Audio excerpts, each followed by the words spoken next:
Pemirsa, pergerakan nilai tukar rupiah terhadap dolar Amerika Serikat mengalami anomali pada pemilihan presiden 2024, yakni melemah satu hari setelah Pilpres 2024 yang diselenggarakan pada Rabu 14 Februari kemarin.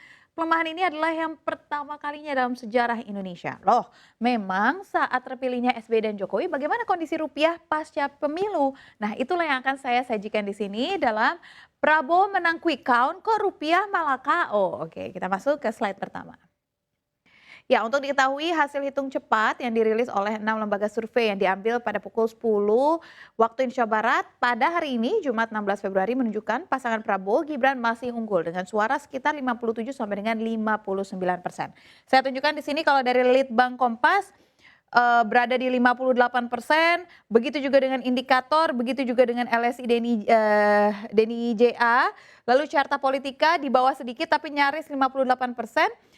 Poltreking juga 58,87, bahkan PRC ini sampai 59,32%. Sementara rata-rata untuk calon nomor urut 3 berada di kisaran 16%, dan dari semua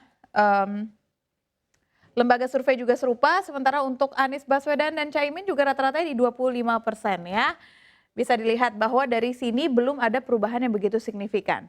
Komisi Pemilihan Umum atau KPU selanjutnya masih akan menggelar penghitungan suara sampai dengan 20 Maret 2024 dan nantinya akan menetapkan hasil pemilu paling lambat 3 hari setelah memperoleh surat pemberitahuan atau putusan dari Mahkamah Konstitusi.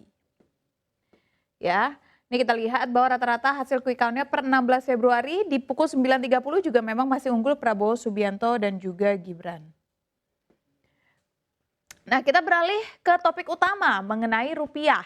Perjalanan rupiah satu hari pasca hasil quick count yang menyatakan kemenangan Prabowo Gibran justru membuat rupiah melemah. Datanya ini kami hadirkan di slide ini ya, di mana rupiah pada Kamis 13 Februari kemarin, maksud kami 15 kemarin, yang semula sudah melenggang di zona 15.500-an, berarti maksud saya adalah di Selasa 13 Februari, itu justru malah terlempar di 15 Februari menjadi 15.600-an, bahkan menyentuh 15.615.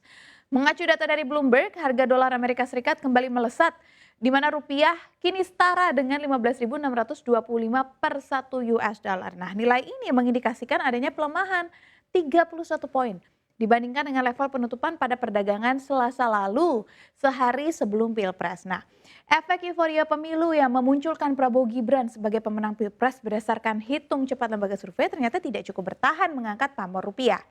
Tapi pemirsa, sepertinya keoke rupiah tidak serta-merta karena ini saja. Banyak faktor yang lebih masuk akal. Di antaranya adalah data baru kenaikan posisi utang luar negeri yang baru saja dirilis oleh Bank Indonesia pada kuartal keempat 2023 yang meningkat menjadi 407,1 miliar dolar AS atau tumbuh 2,7% secara tahunan. Dan juga disusul oleh adanya neraca dagang yang dirilis pada tanggal 15 itu juga ya, yang mencatatkan penurunan nilai surplus. Sepertinya ini yang juga memberikan tekanan kepada rupiah.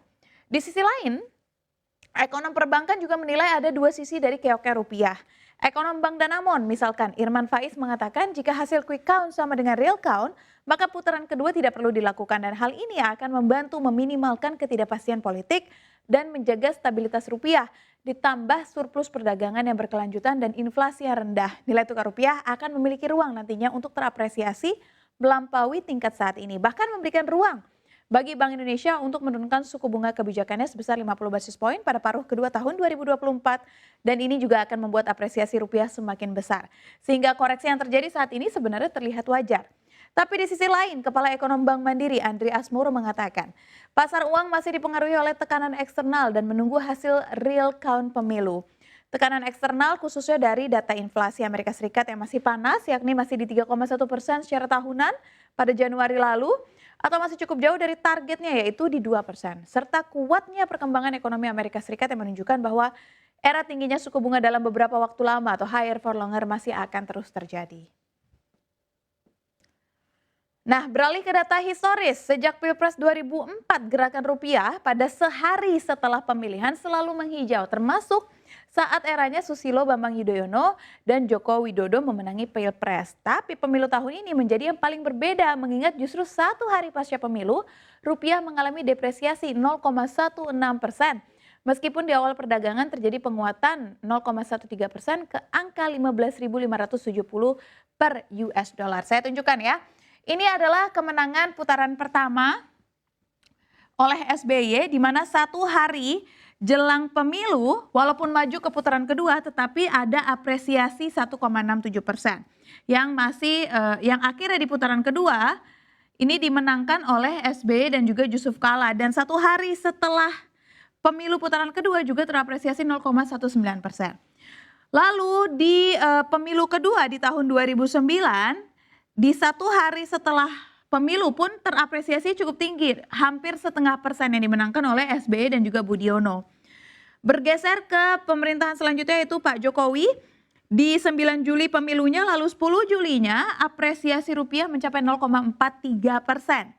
Lalu tanpa putaran kedua langsung melenggang ke 5 tahun setelahnya di 2019, satu hari jelang pemilu di 18 April, rupiah terapresiasi. Tapi berbeda dengan 2024, ini salah nama ya, ini harusnya adalah Prabowo dan Gibran.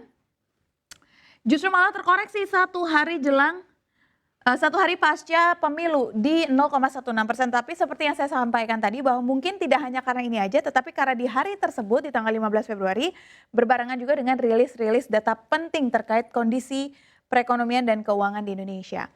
Jadi kurang lebih itulah kinerja rupiah di 3 era pemilu yang berbeda, mengingat hasil final dari KPU. Siapa presiden terpilih baru akan diumumkan bulan Maret 2024.